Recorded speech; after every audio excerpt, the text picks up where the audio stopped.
If it is all right with you, I would like to get off this perch. Is that all right? Thank you. I wish to begin by thanking John, Sandy, all of the team from the High School Prevention Network.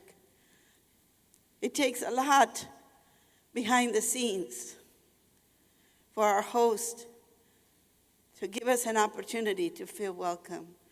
So please, let us thank them for their kindness.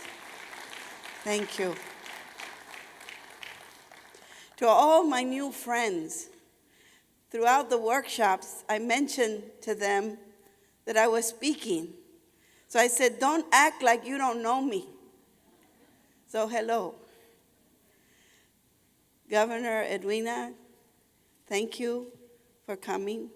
Dr. Turner, for your legacy of advocating every single day. To my sisters and my brothers throughout, Pedro, all of you who have come to hear the story.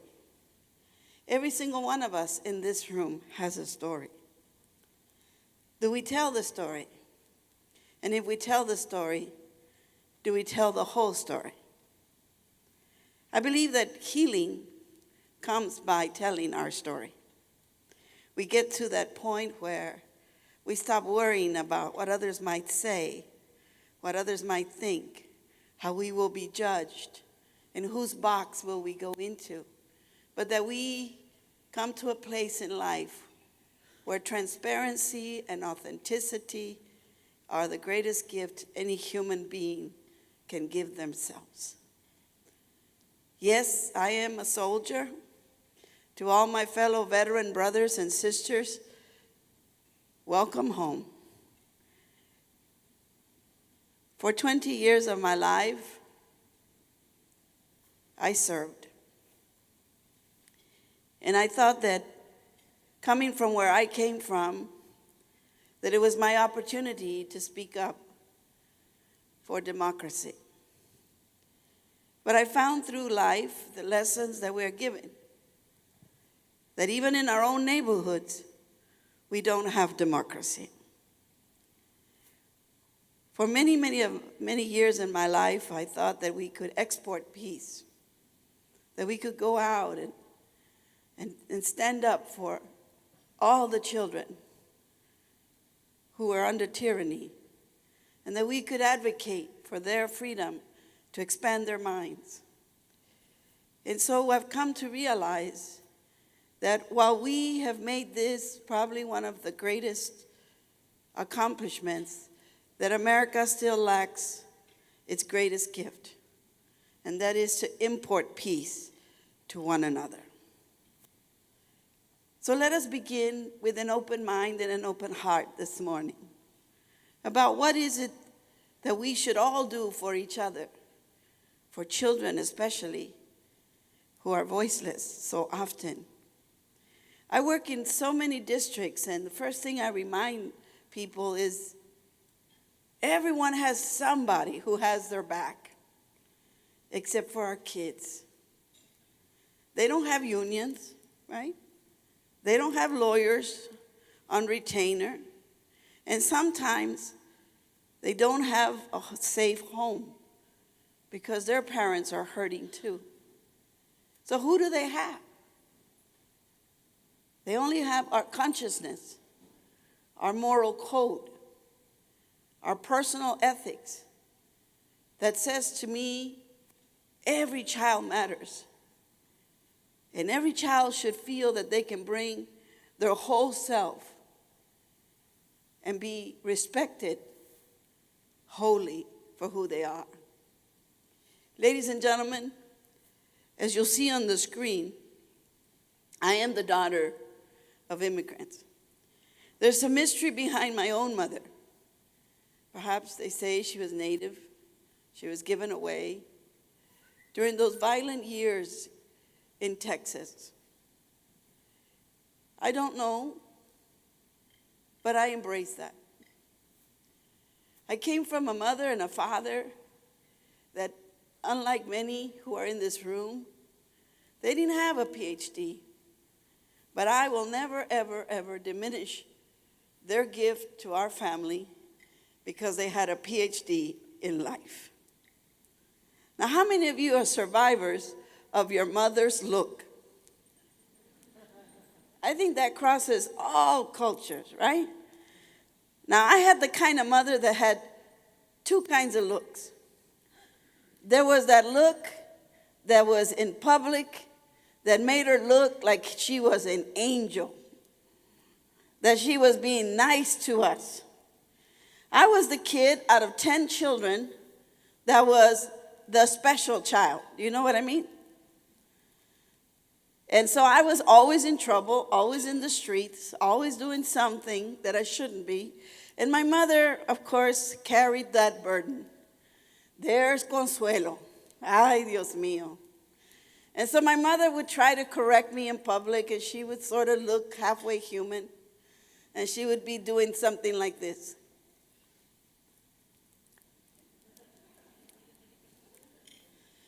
So, my homies in the barrio would say, "Hey, Chelo, that's your mother, man. She's talking to you." Where? Well, right there. I said, "Nah, man, that's not my mother. That's a nice lady." And he said, "Well, isn't your mother nice?" I go, "Not with me." And then there was that moment when my mother had just had enough. So I am a proud graduate of what we call the Chancla Academy. My mother would go down like this. She'd take off that shoe, and she would not have to say a word.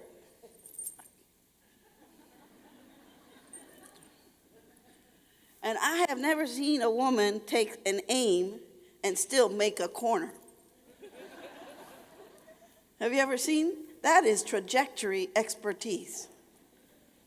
And just when I thought my mother, I was out of her sight, man, she would appear. And I remember that growing up in a culture as mine, that as we speak more of our voices, we will find those commonalities.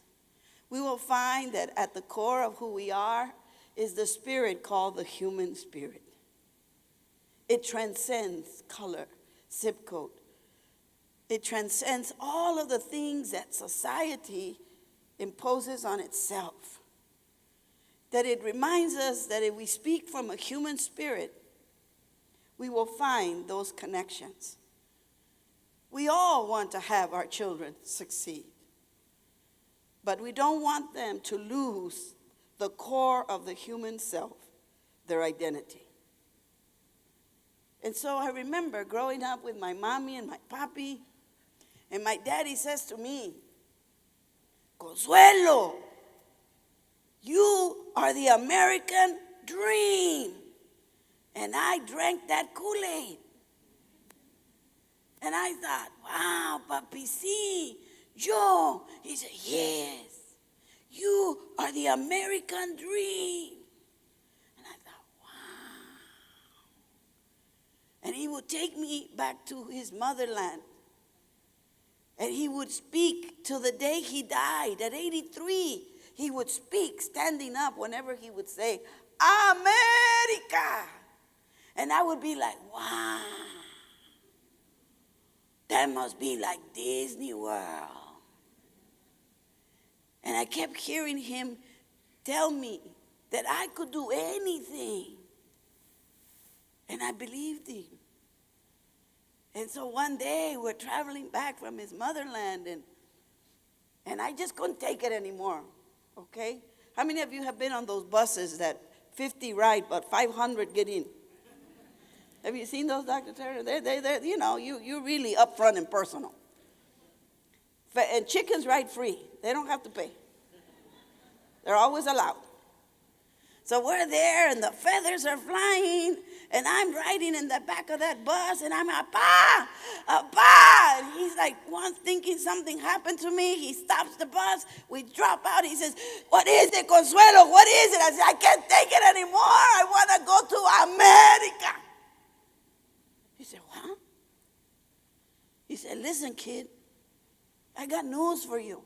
I go, what? You were born there. I go, what? Me? I said, then, Papi, even as a child, I began to question if I'm this blessed child, then why are streets not paved? If I'm this lucky kid, then how come my bathroom's in the back?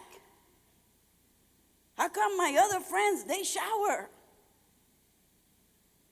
I began to ask.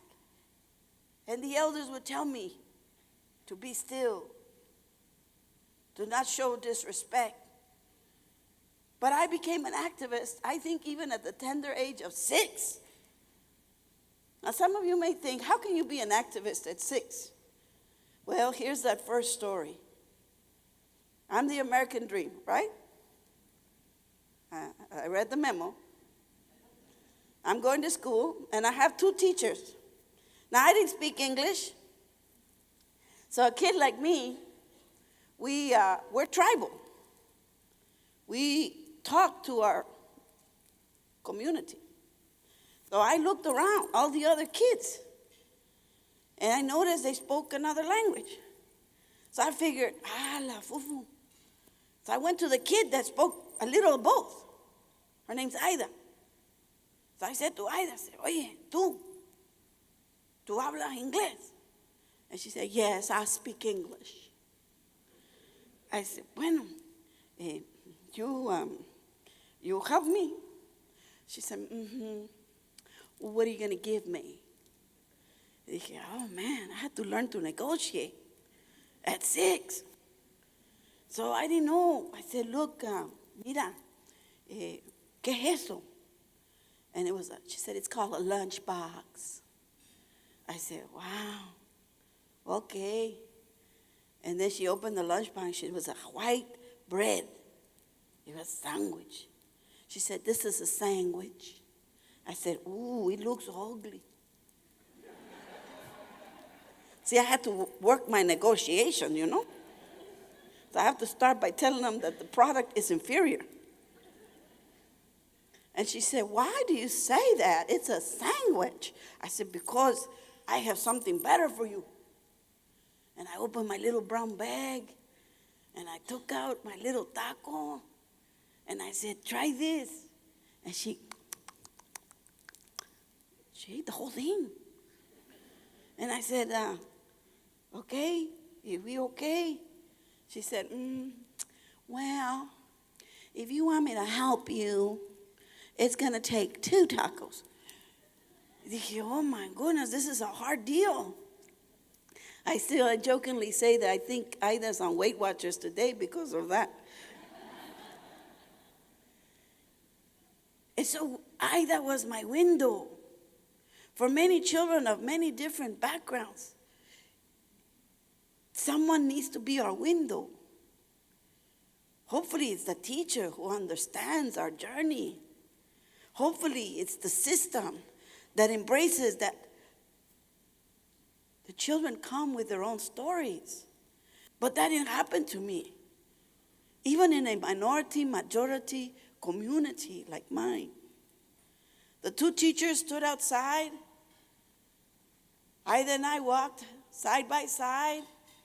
And one teacher said these words, oh my, here they come. I said to Aida, ¿qué dijo? She said, I don't know, pero la maestra, the teacher, sees you. And I learned a word in English that got me it still gets me out of most binds. Okay. And then the other teacher said, I just wish they'd go back. I said, Aida, what did she say? She said, I don't know, something about you going somewhere. Dije, ¿cómo? Me? She wants me to go somewhere else? I just live 2 blocks. Children don't know hate language. Would you all agree? But they can feel it. Is that fair to say? Children don't know that someone is intentional in their bias, that they're being discriminatory, but children feel it. Children know when someone doesn't see them through their lens. So when we speak about cultural diversity, I say let's speak about human sensitivity. Let's think about what that would be like when a child comes into a classroom and immediately within just a few seconds it already feels different. Who is the bridge builder? Ladies and gentlemen, I think there are two types of people in America's school system, and it's okay if you call me controversial. There's either the gatekeeper or the dream maker. There's a person that will hide behind a data point, a test score, and say, well, we've done everything. Well, what's everything? You see, I love my teacher. I still do.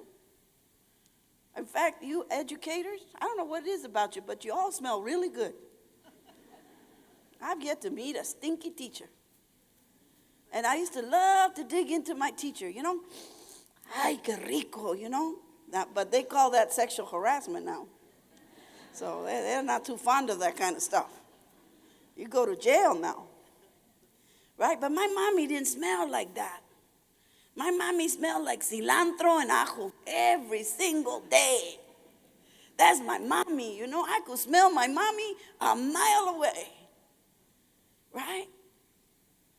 But my teacher, she was like, I was in awe of my teacher. I was like, ay, la Miss Manny.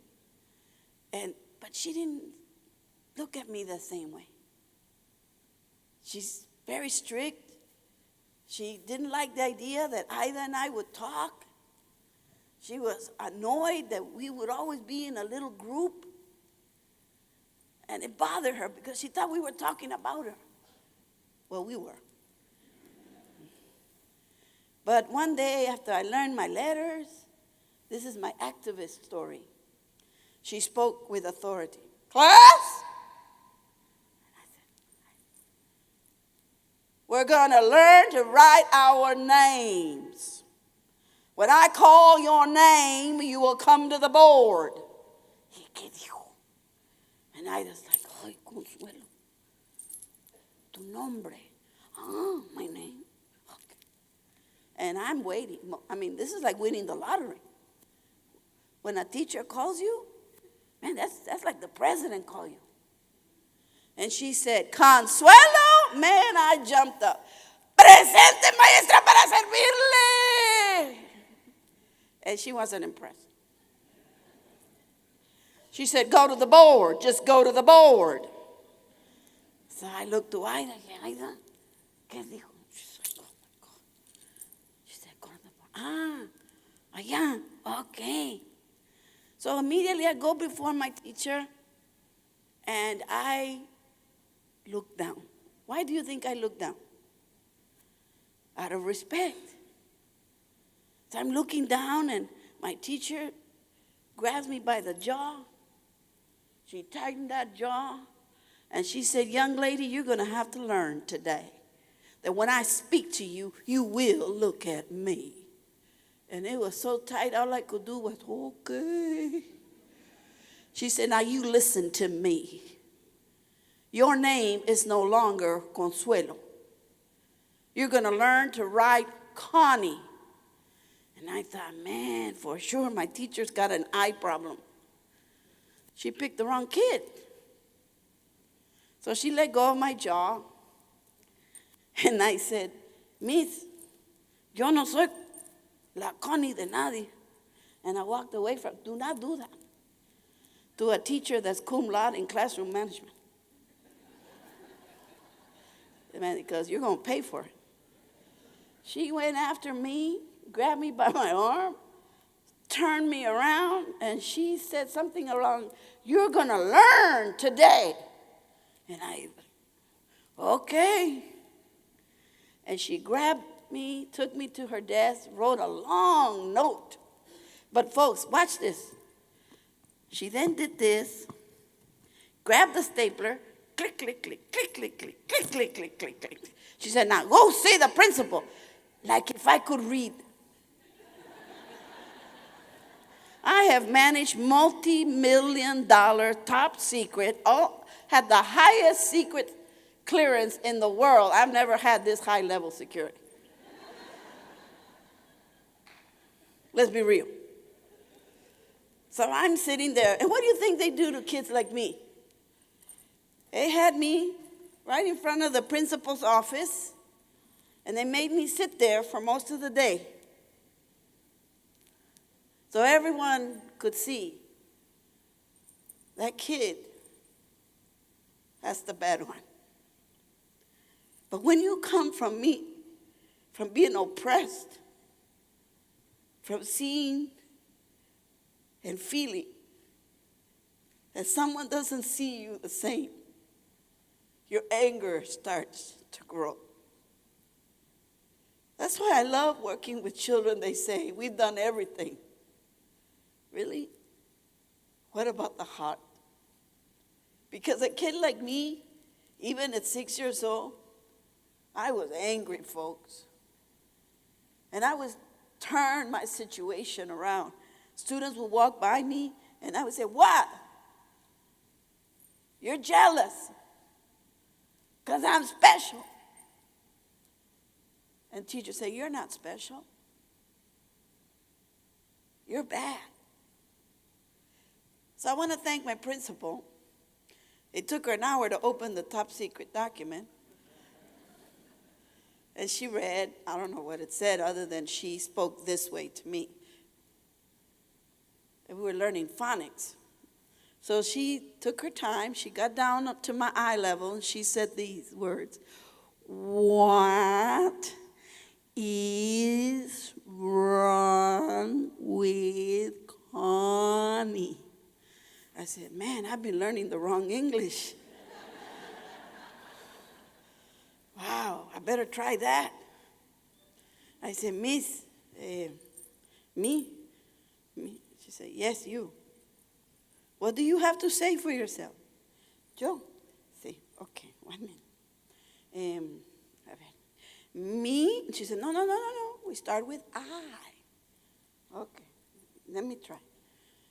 I don't know her. She said, what? What do you mean you don't know her? I said, I don't know who Connie is. She said, Ave Maria, and I knew then I could speak. I said, Miss, por favor, me permite. I said, Miss, my name is Consuelo. My father says it is about familia. Miss, this is who I am.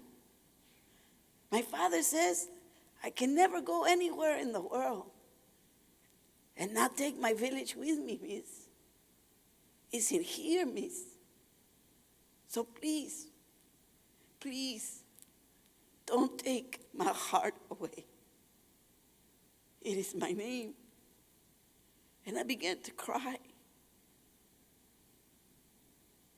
And she felt ashamed. Because sometimes in our own community, we act out of innocent ignorance or intentional ignorance. And we hurt children. In that moment, she realized she was imposing something that was beyond classroom instruction. She was imposing a value system that was not aligned with my spirit, my culture, my identity. And so she hugged me. And she said, I am so sorry, mija. I will take care of this. And she wrote another note to the teacher. And she said, Consuelo, you take it. I said, Miss, you forgot. Click, click, click, click, click. And what did she say? I don't need to do that, Consuelo. No es necesario. I trust you. That's when the anger started to go. But I wasn't prepared for the rest of the journey, for the rest of the battles, of the indifferences, of the sort of idea that I needed to be more like somebody else, that I had to stop my identity at the door, that I had to mortgage, that I had to sell who I was. But I never have and never will, because I think that when we speak for children, we should never let politics get in the way. That's my belief. Because children know only what we teach them. Well, I survived elementary. Aren't you happy? I didn't understand, though, that the quality of my teaching would be an argument later. I just know that Ida, remember Ida? Ida went to be with the bluebirds or blue jays, some kind of pretty looking bird. Okay, I got put with the blackbirds, you know, and somehow I never made it to the blue jay world. And you start to wonder, how come they picked them? They're blue. And how come they picked me? I'm black. And Ida began, I would get to see her, you know, a little bit throughout my school years, and I would wonder, you know, hey, Ida, how come you're over there? She's like, I don't know. I guess I'm just smart. I go, well, I mean, I'm smart too. She said, I don't think so. That's not what the teachers say. Ida would tell me of stories of her field trips because her parents had the $10. They had that extra whatever they would ask. And so I would live through Ida's experiences of her seeing things that I only read about. And I would tell Ida, one day, they're going to understand that I'm the American dream. She said, I don't think so. We're already in middle school. I said, it's going to happen. But you see, what should have happened in middle school? I should have been in algebra. I should have understood there's a 4-year academic track called higher education. I should have had someone talk to me about my placement, my testing, my where was I going to go next, as the beautiful, beautiful young lady Carmen taught us. It's about the now and the tomorrow. And where do I go? And how do I start? It starts with a thought, but it starts with affirmation and validation that we in the adult community must bestow on all children, regardless of whether they're a bluebird or a blackbird. They're birds. And so through middle school, I became angrier because I kept a secret. Ladies and gentlemen, that's why I am a champion for parents today. Because in my village, when you're internally oppressed, you don't want to add another demon to the plate. You don't know what alcoholism does when you're a kid. You're just angry. Angry that a little can this big, consumed over and over again, that the person you love and look up to, you no longer understand. And you're angry. You hate alcohol. But you don't know how to fix it. I grew up in the #1 heroin corridor in the nation. It's not some stranger that hands you that little white powder. It's that other person that sold their soul And now they want to take your body. And I had to witness my beautiful brothers and sisters collapse. And another funeral to go to. And the children ask, why did Danny die? He's just 15. Why did they beat him up so bad they didn't recognize him? And an elder says, shh, it's not for you to know. And then you find out, because he didn't pay his dealer for this little bag of white powder.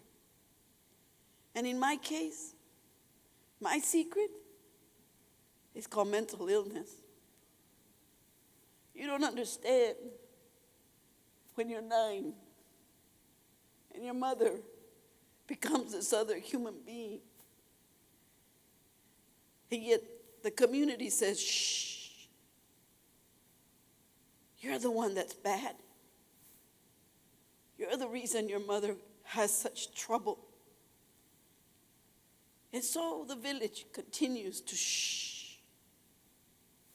And it continues to hurt. And the pain doesn't go away. And then American society chooses to judge you. I say, let us as a people rise from within. Let us no longer shh. Let us work together to bring restoration to our brothers, that the pipeline would like nothing more to take them away and harden them. As our brother said earlier, what are you a chief of when you got 8 years ahead of you?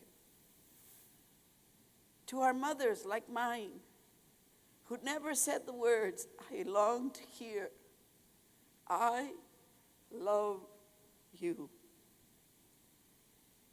That we create a safe place so that the pain and the healing can come to pass. Because schools want to worry about grades. They want to be AYP. And they segregate the children as a way to justify their lack of learning.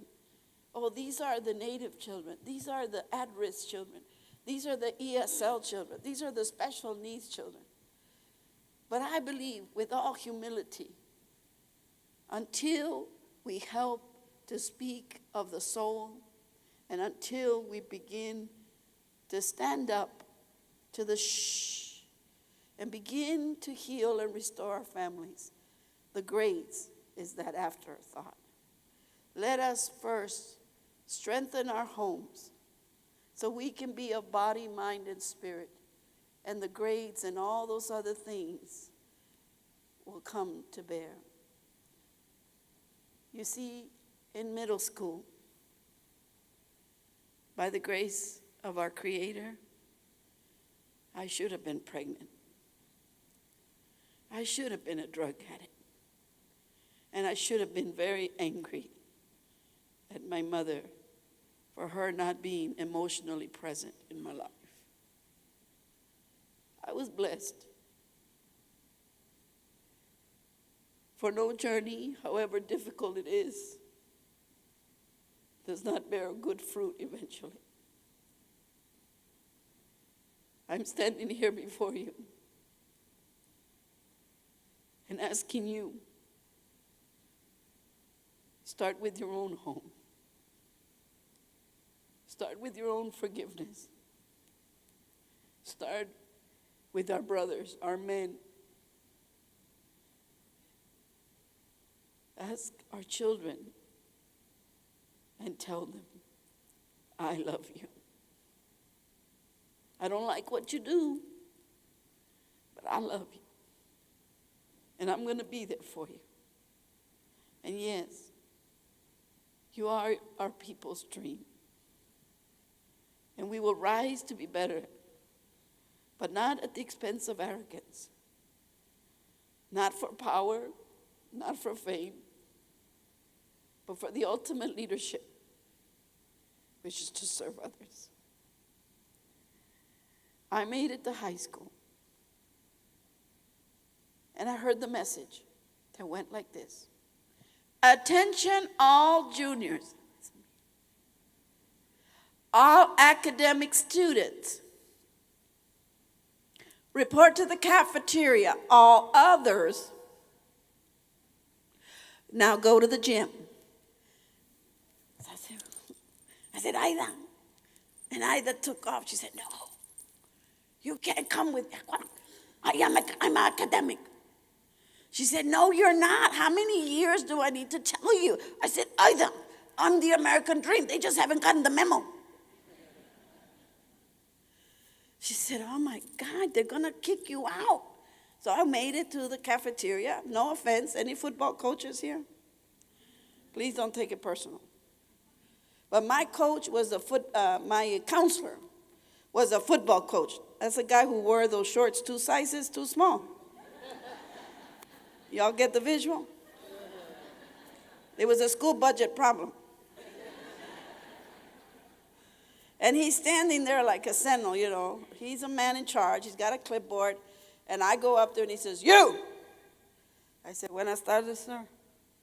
What's your name? I said, man, here we go again. I'm 6 years old again. I said, my name, Consuelo Castillo.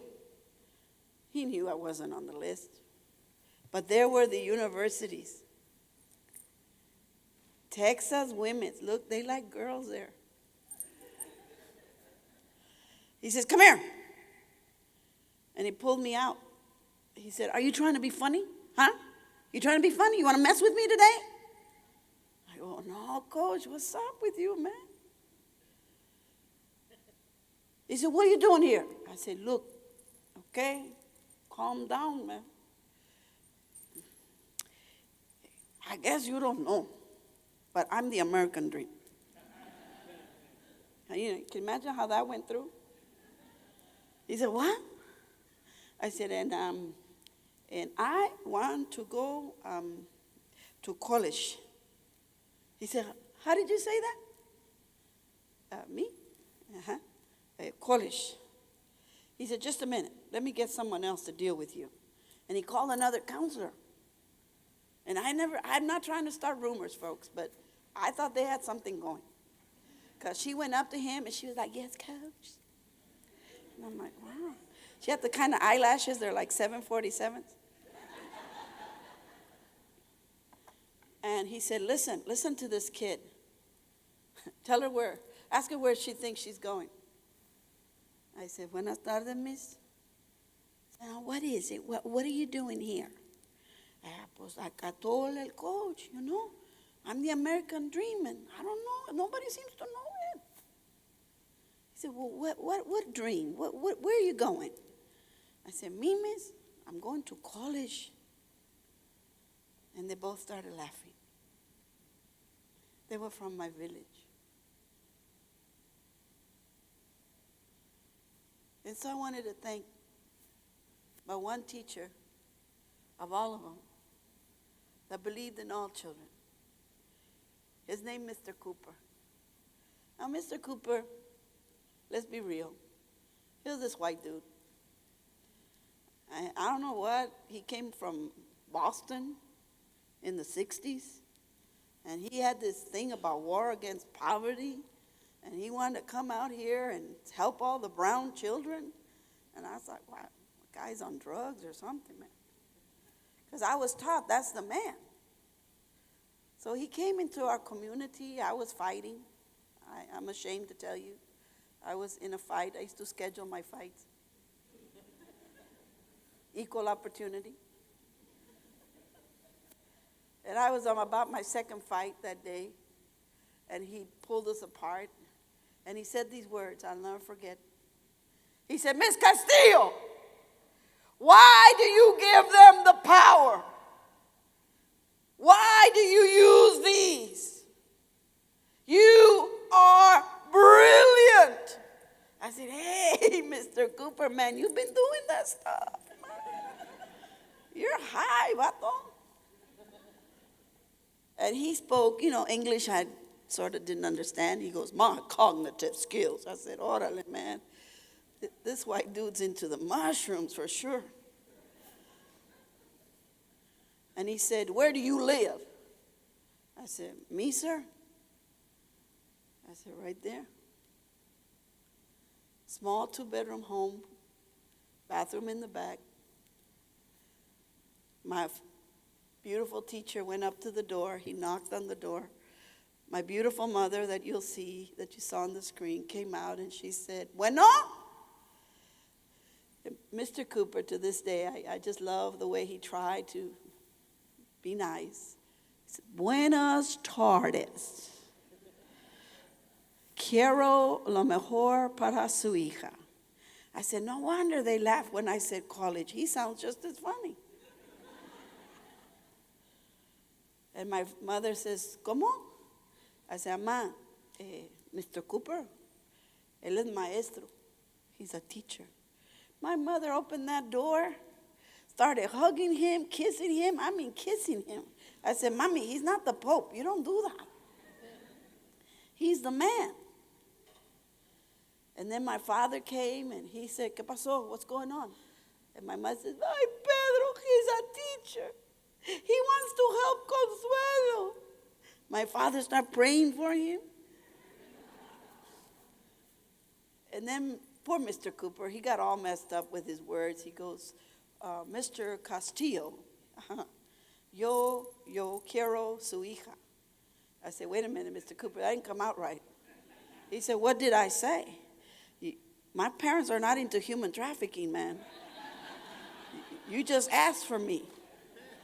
He said, I did? No. That's not what I said. I'm going to take it from here, sir. Now, what do you want? What are you doing in my village, man? He said, Miss Castillo, we have failed you. First time in my life, a white man had said to me, it was no longer my fault. He said, we have failed you, and I'm ashamed of that. And if you will give me an opportunity, I want to do what's right. He said, I want to help you go to college. I said, really? Where? He said, don't you know? I said, no, sir. He said, the local college is 2 blocks from here. I said, nah, Mr. Cooper. That's a nice building over there. They got grass. That's where we fight most of the time. He said, oh my goodness, you're so aggressive. What? I said, and there's some dude that goes around in a golf cart with a bat. And kids like me, we jump over the 12-foot fence. And then we like to watch him try to catch us. He said, oh my goodness, is this a sport? Mm-hmm. He said, now, you're going to go in the front door because you're going to be a student. You'll be in some developmental classes, but we're going to make sure you go to college, young lady. I said, whatever. I went into the front door, and that dude with the golf club came with a bat, and I kept doing this. Step in. Don't do that, kids. That's not good. But he tested me. And ladies and gentlemen, according to that score, I was special needs. I should have never, ever come out of middle school. But I want to thank Mr. Cooper because he took those scores and he did this. And he said the words, I will never let a number determine the true potential of any student. And he began to take me to the most magical place in the world, a library. And I began to learn And I began to learn so quickly that I didn't know that a child like me, a child of color, a child out of a barrio, would be gifted. That is why when I lectured at MIT, I started with the question, what is the algorithm for brilliance? Who in their curriculum design purposely and intentionally includes culture and relevance to a balanced history of what really happened in our own backyard? Because we want to clean everybody else's backyard. Could it be that a child like me, of all the labels, could be gifted? And what is the curriculum for that? That if that made it culturally relevant, that I would have found something that connected me. And that as I move forward, I would never have to broker my past. So in closing, I went to college. And again, I was different. There was a man with a table. It said United States Army. And he literally spoke this way. You want to be in my army? And I said, that's it, I'm signing up. He sounds just like my mother. I had no idea what I had just signed up. But I endured. I met the standards of what were then the men's standards because they didn't know what to do with a woman.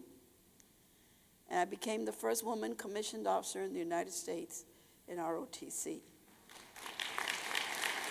in Texas. And then became the world of being a leader. My first platoon were 68 men in a combat support field, which meant that I, a woman and a woman of color, would be responsible for 68 men in 72 hours or less in somebody else's land.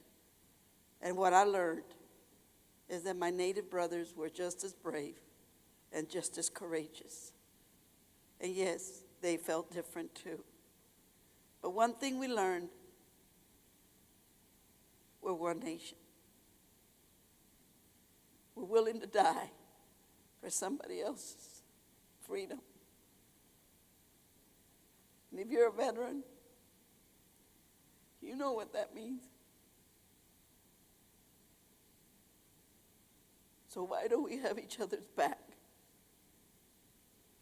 on the res, in the barrios, in the ghettos, yes, even in gated communities, where wealthy families would rather protect their image than to be real with the children that are hurting. So America, let us rise up to our potential, to our gift. As human beings, let us be more human. As my brother prayed to the tongue of his community, that your spirit touched mine. And I may not understand the words, but I felt your spirit.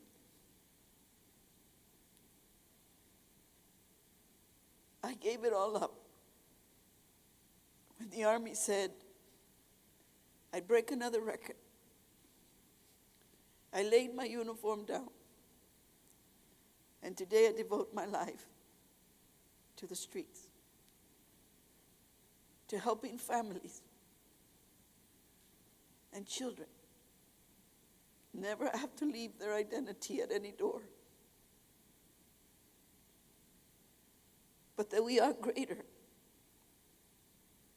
than those some parts. And that when we teach children, teach them their history and their story. And the last slide, I think says it best. For in 1948, my family was forced to live in a boxcar. like the one you'll see. For no one wanted these brown people near them. It's called Sterling, Illinois. And there my family lived for 5 years. But the spirit in my mother never died. She wanted to put up curtains because there were no windows. But symbolically, as my brother spoke, I too felt the spirit. It's called hope. It's called promise. It's called mutual respect. It's my sister, Yellowfish, who spoke the words and welcomed me into her backyard. And to you, who have allowed me, a soldier, to stand up for democracy by saying first, let us be one nation of all nations, indivisible, with liberty and justice for all. May our Creator bless you. May you go out these doors, strengthen your families, love your children, and teach them all.